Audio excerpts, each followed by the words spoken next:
Apa kabar? Puji Tuhan, sehat Pak. Haleluya. Ya, Suara saya kedengaran Pak ya? terima kasih. Ya, terima kasih Mas Nasrul sudah hadir dan teman-teman juga sudah siap untuk mendengarkan bagaimana perjalanan hidup Anda sehingga dari keluarga yang tadinya Islam terus kemudian Anda bisa memilih Tuhan Yesus. Pada malam hari ini Anda bisa ceritakan secara lengkap ya supaya yang Kristen dikuatkan, diteguhkan, dibangkitkan imannya, dan juga yang non-Kristen kita berdoa dengan apa yang Anda sampaikan itu bisa menjamah dan mereka juga bisa perlahan-lahan mulai dituntun kepada kebenaran, ya. Apalagi orang-orang yang sedang di persimpangan yang mencari kebenaran itu siapa? Kita berdoa supaya lewat kesaksian yang kita hadirkan dari waktu ke waktu itu bisa membuat mereka juga berjumpa dengan Tuhan Yesus seperti yang pernah dialami oleh Nasrul. Oke? Oke. Waktu dan tempat saya serahkan kepada Nasrul, silakan Anda bisa saksikan. Oke Pak. Ya. Shalom rekan seiman semua. Senang bisa berjumpa di layar media ini. Terima kasih buat kesempatannya buat Pak Yusuf yang boleh memberikan saya ruang untuk bersaksi dan memuji muliakan nama Tuhan. Perkenalkan, saya Nasrul. Pekerjaan atau profesi saya sekarang saat hari ini, saya adalah salah satu pelayan Tuhan yang pekerjaannya adalah memberitakan kasih Allah setiap harinya di dalam setiap kehidupan ini. Melalui apa? Salah satunya melalui media sosial juga. Dan saya punya channel YouTube yang bernama Nasrul David. Sekiranya rekan Siman boleh mendukung saya di dalam pelayanan yang akan saya lakukan melalui media sosial ini. Nah, itu salah satu bentuk jenis yang saya lakukan di dalam pelayanan saya setelah saya mengenal Kristus Yesus dan mengambil jalan untuk melayani Dia. Nah, saya akan menjelaskan tentang latar belakang saya terlebih dahulu untuk kita masuk ke dalam bagian-bagian yang akan saya ceritakan. Tapi mohon maaf karena saya bukan seorang pencerita yang baik. Mungkin nanti rekan Simon bisa menilai cerita saya begitu. Tetapi biarlah semuanya hanya untuk kemuliaan nama Tuhan saja. Itu yang diharapkan. Saya Nasrul, saya dari saya anak terakhir kedua dari 11 bersaudara. Bapak saya orang Sulawesi Selatan, orang Bugis, orang Sopeng, dan ibu saya orang Kalimantan Utara, tepatnya di Tarakan. Nanti saya akan menjelaskan bagaimana kehidupan kecil saya, gitu. Nasrul adalah salah satu nama yang diberikan oleh bapak saya kepada saya, yang dimana kata itu berarti pejuang. Di masa kecil saya, orang tua saya memberikan nama Nasrul itu yang diartikan sebagai pejuang, gitu. Menurut mereka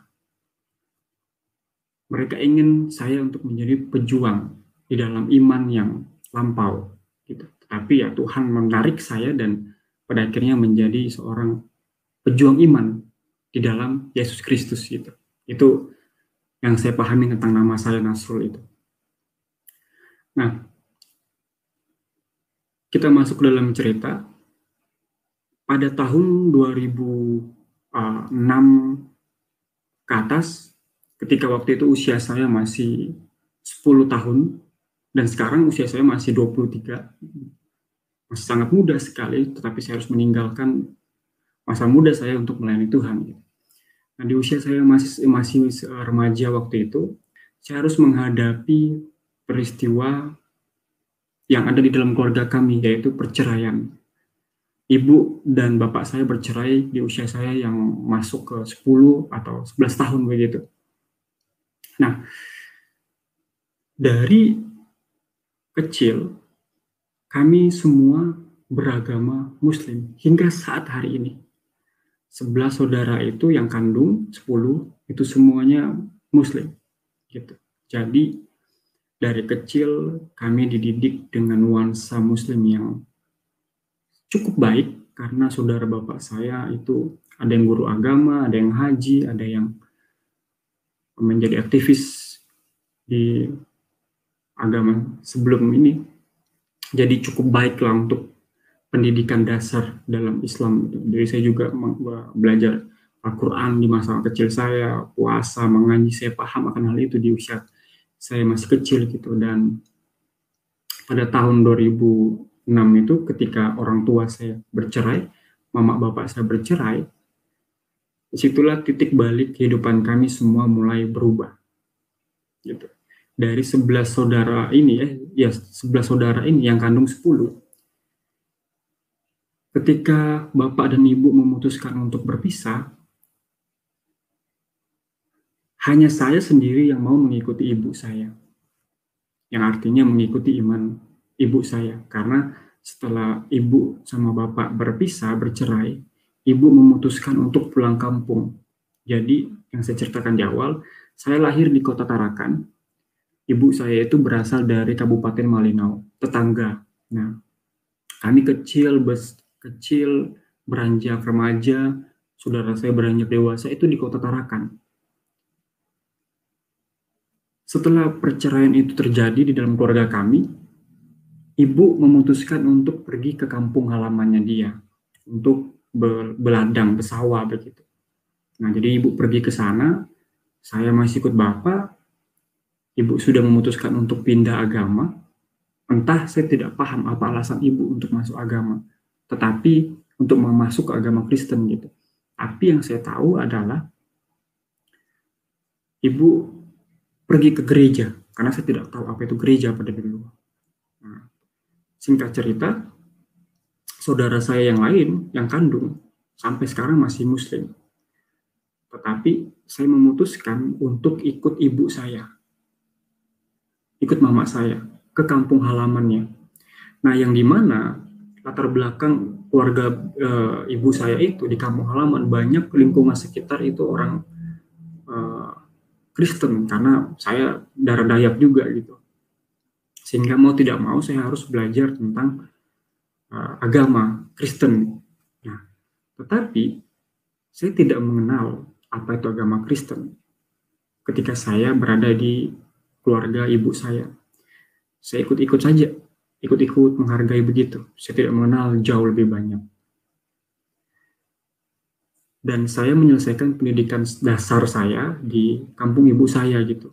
Dalam rentan waktu hampir 4 tahun gitu, sekolah dasar. Setelah itu, saya beranjak lagi meninggalkan kampung halaman ibu saya untuk ke kampung atau ke kota Tarakan, yang dimana saya harus kembali ke saudara-saudara saya. Nah, saudara-saudara saya ini masih Muslim sampai sekarang. Jadi, alhasil bahwa nuansa Muslim itu sangat ketat dan sangat kental di dalam keluarga kami. Karena saya tinggal di rumah saudara gitu. Jadi, selama saya tinggal di tempat saudara saya, hampir dipastikan saya tidak pernah bergereja. Dan bahkan saya mau diajak lagi ke Bali untuk syahadat. Tapi saya tidak mau gitu. Kenapa tidak mau? Saya juga tidak mengerti apa yang sebenarnya saya sedang alami dan rasakan gitu. Entah saya tidak mengerti apa itu bahasa yang seperti itu gitu. Hati saya berkata tidak untuk hal itu gitu. Jadi saya tetap dalam iman saya meskipun saya tidak tahu siapa Yesus Kristus pada masa itu, pada usia remaja saya gitu. Di dalam dua budaya, saudara semua Muslim, saya beragama Nasrani, dan Nasrani saya tidak mengimani itu. Artinya saya tidak mengenal siapa Yesus jauh lebih dalam. Saya hanya tahu saya beragama begitu. Nah, ini titik baliknya nanti gitu. Lalu setelah itu kehidupan saya mulai kacau dengan keluarga saya yang broken home, dengan saudara saya yang acuh tak acuh dengan saya. Jadi kasih sayang itu sudah tidak ada lagi begitu. Apalagi saya berbeda, makin jadilah. Nah, itu menjadi tantangan untuk saya hidup di usia-usia remaja saya. Nah, tantangan ini membawa saya ke dalam pergaulan bebas. Jadi untuk membuat diri saya merasa disayangi, dikasihi, saya harus mencoba narkoba di usia remaja. Jadi saya masuk ke dalam narkotika, mengkonsumsi obat-obatan dan sabu gitu. Lalu saya masuk ke dalam dunia seksual, saya berzina, jadi saya masuk dalam lingkup itu. Lalu selama saya hidup bersama dengan saudara di Tarakan, di usia remaja saya, sambil saya sekolah SMP, saya tidak bisa menyelesaikan sekolah itu. Karena kenapa? Kehidupan saya sudah mulai rusak dan sudah tidak ada masa depan lagi. Pada titik baliknya, saya harus dikeluarkan dari SMP itu, di usia-usia remaja saya, karena kedapatan bawa barang-barang terlarang, kayak obat-obatan begitu, dikeluarkan. Keluarga saya tidak mau mengambil peran di dalamnya gitu. Jadi ya terserah lu lah. Lu mau ngapain, terserah lu, bebas dah. Kehidupanmu bebas, jalani saja hidupanmu gitu. Tambah jadi dan saya tambah down dan saya terus hidup di dalam keberdosaan saya. Satu persatu kejahatan saya mulai lakukan di usia remaja saya. Dan di usia-usia remaja itu saya tidak mengenal siapa Yesus gitu. Jadi di usia-usia itu saya mencoba kejahatan satu persatu begitu. Dan saya juga pernah hidup dengan uang haram gitu. Dengan menjadi seorang kurir sabu-sabu gitu. Di usia remaja saya masih sangat kecil pada masa itu. Nah, singkat cerita, saya memutuskan untuk pergi ke kampung ibu saya lagi. Jadi setelah saya gagal di Tarakan berapa tahun itu, di usia remaja saya memutuskan untuk beranjak ke kampung ibu saya lagi. Dengan tujuan untuk mencari pekerjaan. Usia saya masih belum genap 17, masih 15 tahun waktu itu. Saya mau mencari pekerjaan di usia saya. Setelah itu, saya ikut-ikut di perusahaan batu bara, saya ngikut-ngikut. Makin jadi lagi pergaulan, makin kacau, makin rusak begitu. Jadi banyak sekali kejahatan-kejahatan yang saya lakukan di usia remaja saya gitu. Nah, di kampung orang tua saya itu balik lagi, saya masuk ke gereja, ikut-ikut tradisi orang di kampung, ke gereja pulang gitu. Nanti masuk gereja, kalau orang khotbah kita keluar dari gereja, nanti selesai khotbah kita masuk gereja gitu. Nah, kayak gitu-gitu aja. Jadi saya tidak mengenal siapa Kristus gitu. Kalau ditanya agama apa, agama Kristen. Kalau ditanya murtad, iya murtadin. Tapi tidak mengenal siapa Kristen gitu. Malah cenderung saya lebih mengenal Islam ketimbang Kristen gitu. Nah, singkat cerita, saya lulus di SMA.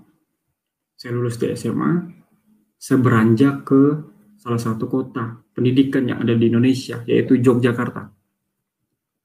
Yogyakarta menjadi titik balik saya untuk mengenal siapa Kristus. Di Jogja, pada tahun 2016, saya kuliah di jurusan Ilmu Kesehatan Masyarakat bersama dengan rekan-rekan. Waktu itu saya mau masuk semester 1. Sudah daftar dan tinggal kuliah. Nah, di Jogja pun kehidupan saya tidak jauh lebih baik. Tetapi saudara dan ibu saya mendukung karena saya mau kuliah gitu di ilmu kesehatan. Nah, mereka danai saya, mereka kasih saya uang kuliah dan lain sebagainya. Kehidupan saya tercukupi pada masa itu ketika di Jogja. Dan ini semua akan berubah ketika saya masuk ke teologi gitu. Tapi sebelum masuk teologi, saya ingin menjelaskan bagaimana Tuhan memanggil saya untuk mengambil tantangan yang Dia berikan kepada saya gitu. Nah, di Jogja saya merasakan kehidupan tidak jauh lebih baik daripada sebelumnya. Iman saya semakin redup, kehidupan saya semakin menjadi-jadi kejahatannya. Tetapi disinilah Tuhan mulai berperan di dalam kehidupan saya. Dan saya sadari bahwa ada hal-hal yang tidak saya bisa ungkapkan pada masa itu. Ketika saya pelajari tentang iman kekristenan, bahwa itu adalah pertolongan Tuhan.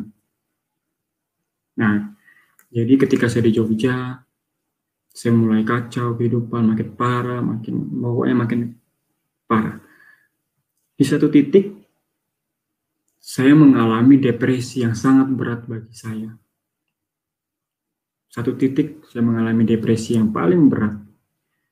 Bahasanya sekarang yang saya pahami, mungkin ini musik dari Tuhan. Kenapa saya masih bisa berada di saat hari ini dan melayani Tuhan. Waktu itu saya depresi berat, 4 hari saya tidak tidur di usia saya yang masih sangat muda pada masa itu. Depresi saya itu dihasilkan dari pergaulan saya yang tidak baik.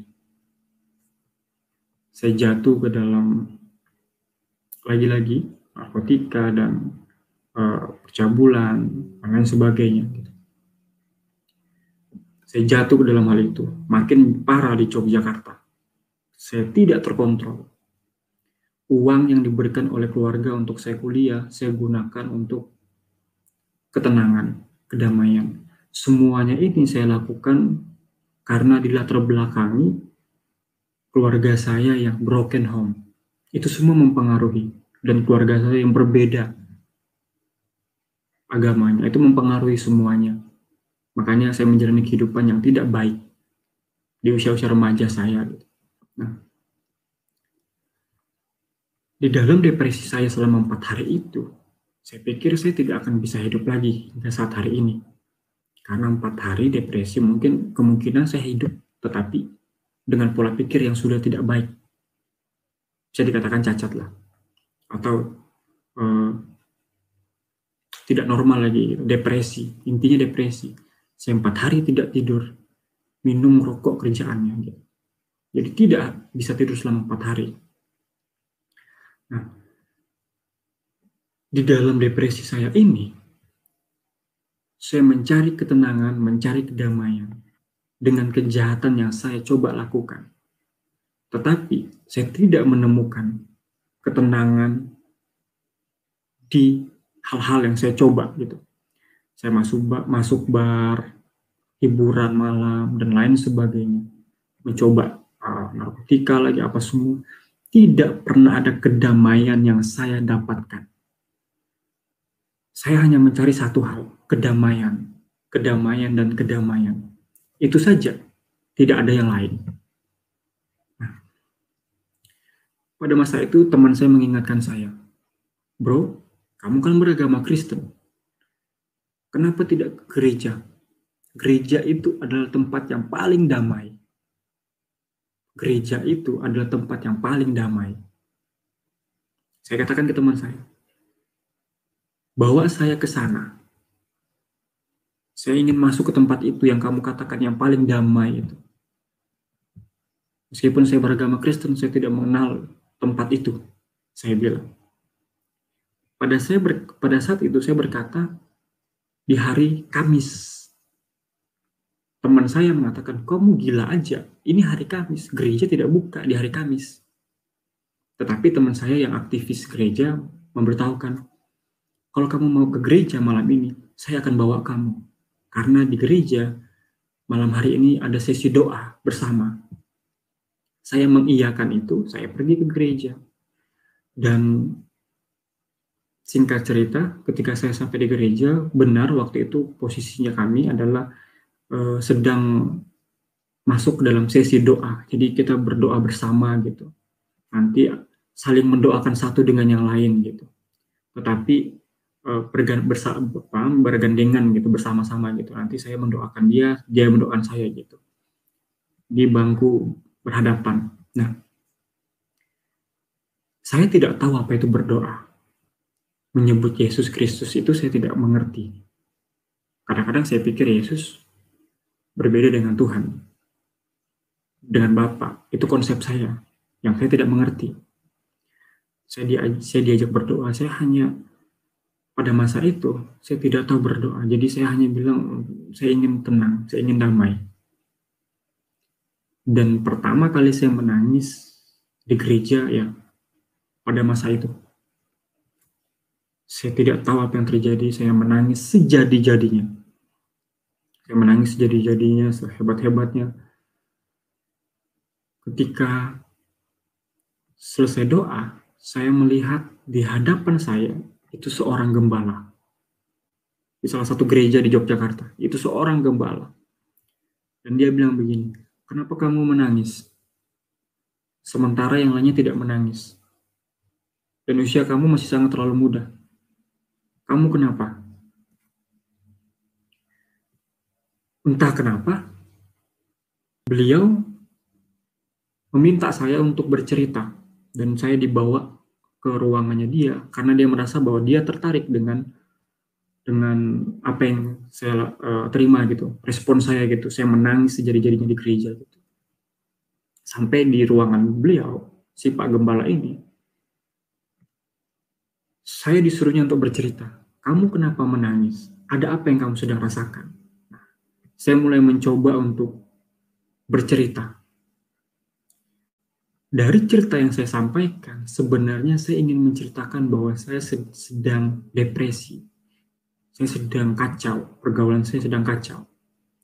Saya menceritakan runtut satu persatu dengan menangis. Di dalam cerita ini, si gembala mengambil atau menemukan kerinduan saya untuk melayani Tuhan. Nah, saya tidak tahu bahasa itu dulu, melayani Tuhan. Tetapi beliau mengatakan bahwa ada hal yang sebenarnya ingin kamu lakukan.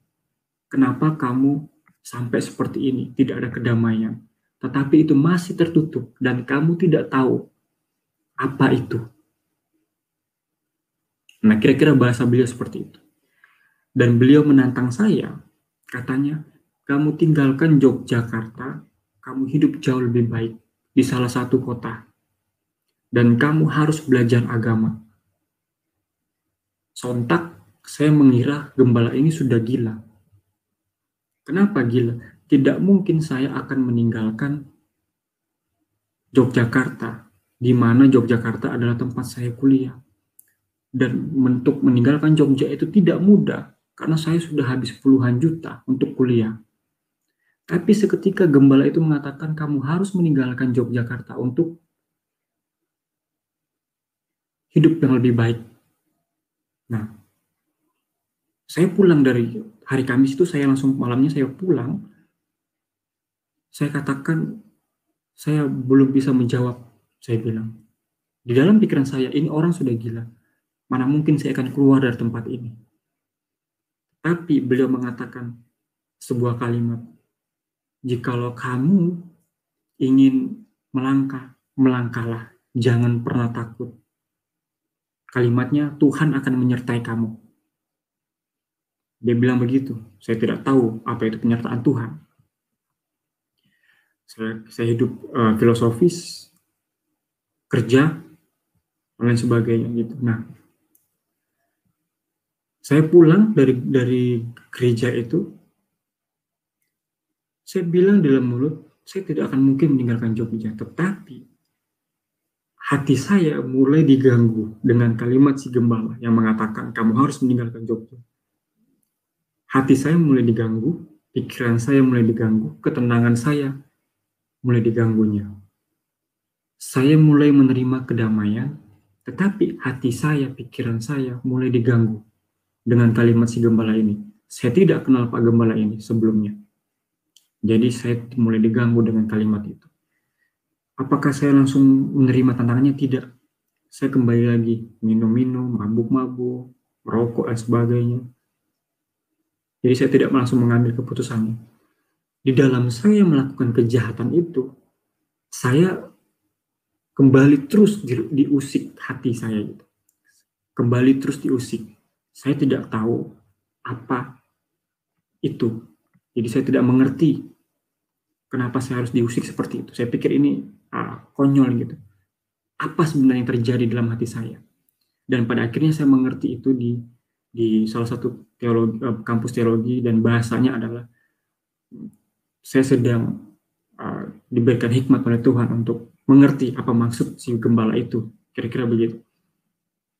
Singkat cerita, selama 2 hari, dari hari Kamis malam, Jumat, Sabtu, saya makin tidak tenang dengan kalimat gembala itu. Saya mulai berpikir keras. Karena kalau saya meninggalkan Jogja, otomatis saya akan dianggap gagal oleh keluarga dan saudara saya. Ya kan? Apalagi tantangannya, si gembala itu mau menyuruh saya untuk masuk salah satu sekolah agama. Gitu. Saya tidak tahu apa itu STT. Yang setahu saya pesantren, dan beliau mengatakan itu sama saja dengan pesantren. Saya bilang, kamu, dalam hati saya, ini gembala sudah mulai gila. Bagaimana mungkin saya masuk ke STT, saya bilang. Karena ini berat banget dan saya tidak tahu berdoa dan sebagainya. Singkat cerita, Kamis, Jumat, Sabtu, saya diusik. Dan Sabtu, pas doa pemuda, saya ke gereja lagi. Entah kenapa, pada masa itu mulut saya berkata, Bapak, saya siap untuk menerima tantangan Bapak. Saya tidak menghubungi keluarga, saya tidak menghubungi ibu saya mengambil keputusan sendiri.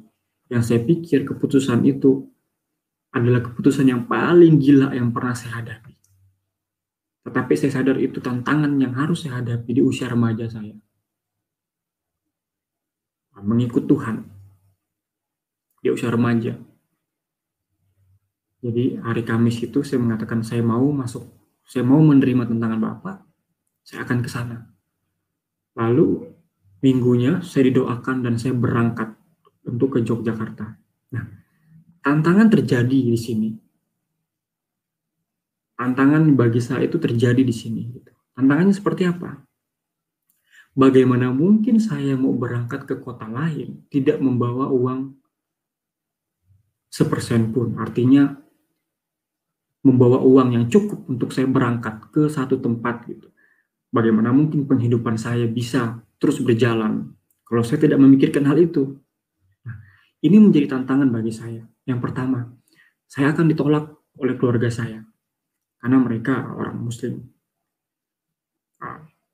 Untuk saya masuk ke STT itu bagi mereka, tanda kutip, saya harus mengambil tantangan ini. Dan ini menjadi tantangan yang paling berat bagi saya, salah satunya gitu. Jadi saya memutuskan untuk tidak menghubungi ibu saya, saya memutuskan untuk menghubungi keluarga saya. Saya hanya katakan bahwa saya mau menerima tantangan Bapak Gembala ini. Nah, singkat cerita, tanpa panjang lebar, saya packing barang saya tidak tahu saya mau dibawa kemana, tetapi beliau mengatakan satu kota, yaitu kota Semarang. Saya dibawa beliau, uang saya pada masa itu cuma 10.000. Cuma 10.000 saja. Jadi saya bilang bahwa saya tidak pernah sebodoh dan segila ini di dalam hal melangkah. Saya tidak tahu kenapa ini bisa saya hadapi dan saya lakukan. Ini saya sedang ada di kota perantauan, kota besar. Dan saya harus menjalani kehidupan saya. Saya harus menerima tantangan ini. Meskipun saya tahu risikonya sangat berat. Dan memang benar. Saya harus mengambil keputusan itu, tantangan itu. Saya masuk ke salah satu STT. Dan tidak ada yang mendanai saya di awal-awal saya kuliah. Dan saya frustasi dan semakin gila. Karena kenapa? Di STT itu bangun jam 4 pagi. Saya tidak pernah bangun jam 4 pagi. Saya bangun itu jam 12, jam 1 siang. Saya bangun jam 4 pagi. Saya harus berdoa. Saya tidak tahu itu berdoa apa. Saya harus baca Alkitab. Saya tidak tahu Alkitab itu apa. Dan cara bacanya bagaimana. Saya harus belajar. Selama 2 tahun saya di sana, saya tidak mengerti tentang apa yang sedang saya lakukan.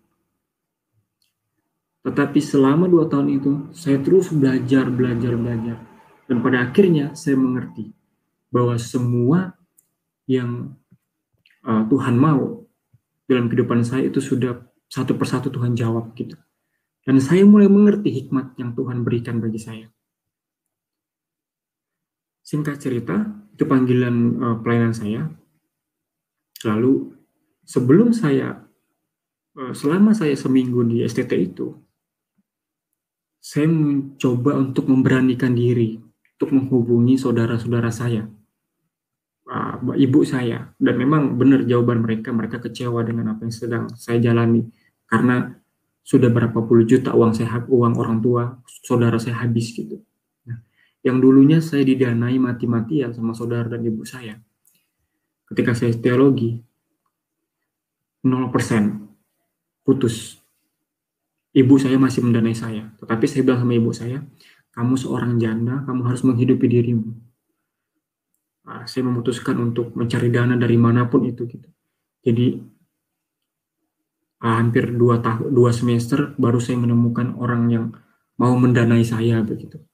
Sehingga saya rasa bahwa ini mukjizat Tuhan yang Tuhan nyatakan bagi saya di dalam kehidupan saya yang depresi dan sebagainya. Nah, saya tidak mengenal apa itu kata mukjizat.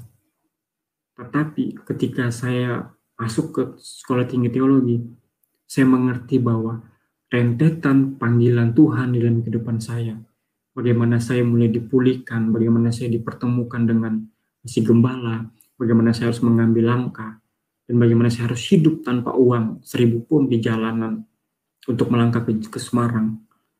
Dan bagi saya itu adalah mukjizat yang Tuhan nyatakan bagi saya. Di usia saya masih kecil dan masih remaja ini, saya harus meninggalkan ke masa-masa mudaan saya, keremajaan saya itu. Saya harus melayani Tuhan. Dan sampai hari ini saya tergabung di salah satu lembaga misi untuk terus dapat memberitakan kasih Allah begitu. Nah, jadi banyak sekali mukjizat-mukjizat yang terjadi dalam kehidupan saya. Salah satunya adalah bagaimana ibu saya sangat menyetujui ketika saya masuk untuk mengenal siapa Kristus Yesus. Yang dulunya ibu saya tidak mengenal siapa Yesus, saya masuk teologi, saya ajari ibu saya, dan dia mengenal siapa Kristus Yesus. Pelan-pelan Tuhan mulai buka kehidupan kami. Ya, jadi bagi saya, panggilan pelayanan ini, kesaksian hidup ini, adalah mukjizat yang Tuhan nyatakan bagi kehidupan saya begitu. Nah, mungkin ini saja yang dapat saya ceritakan. Sekiranya pengalaman ini, kesaksian ini boleh menguatkan iman kita. Dan satu pesan saya adalah banyak di luar sana orang-orang yang seperti saya dulunya, yang hanya beragama Kristen tetapi tidak mengenal siapa Yesus Kristus. Dan ketika kita tidak mengalami mukjizat penyertaan Allah, atau kita tidak sungguh-sungguh dalam iman kita, saya mau katakan bahwa kita sedang gagal untuk mengimani Kristus Yesus.